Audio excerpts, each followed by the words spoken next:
Welcome to Season 5 of Pants Around Ankles Prevention, where my mission is to help you keep your pants securely buckled and avoid that unexpected, awkward, and embarrassing moment when you realize suddenly that they're not.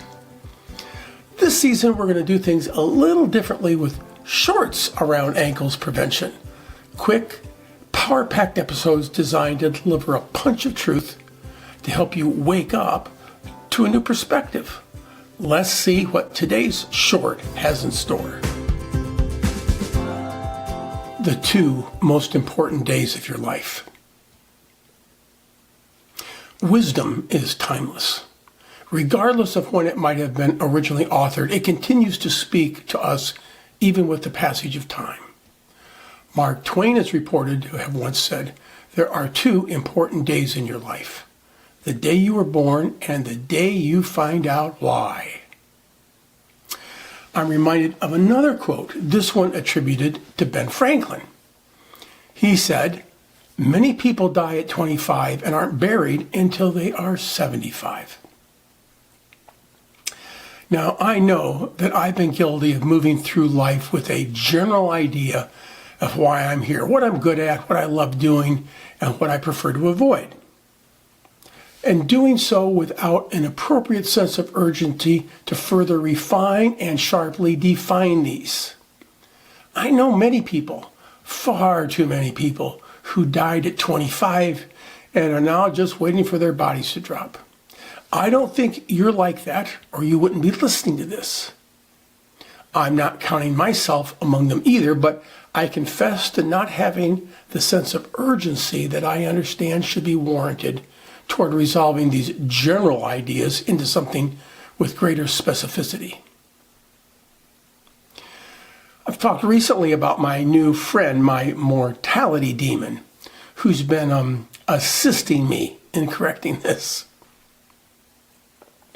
One of the first initiatives I've undertaken is to formally engage and pay for training in some relevant curriculum that will move my life forward in some meaningful way, and do so on a yearly basis. Last year, I joined Strategic Coach for their first-year program. This year, it looks like it's going to be piano lessons.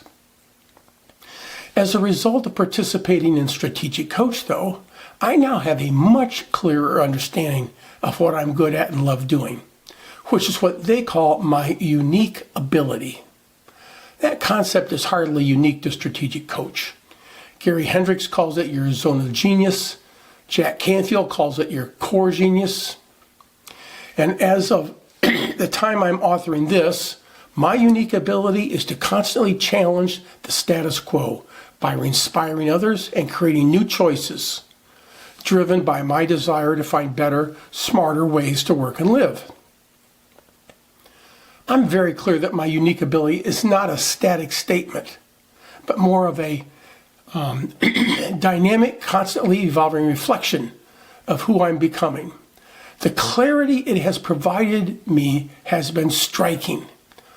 It's not perfect, but right now it's more than close enough until it becomes apparent that it's no longer close enough.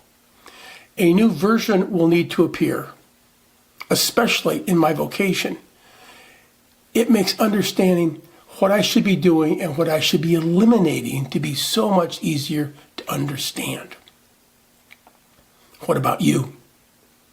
Do you have the kind of clarity about your unique ability that matches the clarity that mine provides to me? Can you articulate it cleanly and clearly? If you'd like a deeper dive into this topic, consider subscribing to our newsletter, Waking Up, where we will explore it in even more detail. And if you found this episode helpful, be sure to subscribe to the podcast so you never miss an episode. See you soon.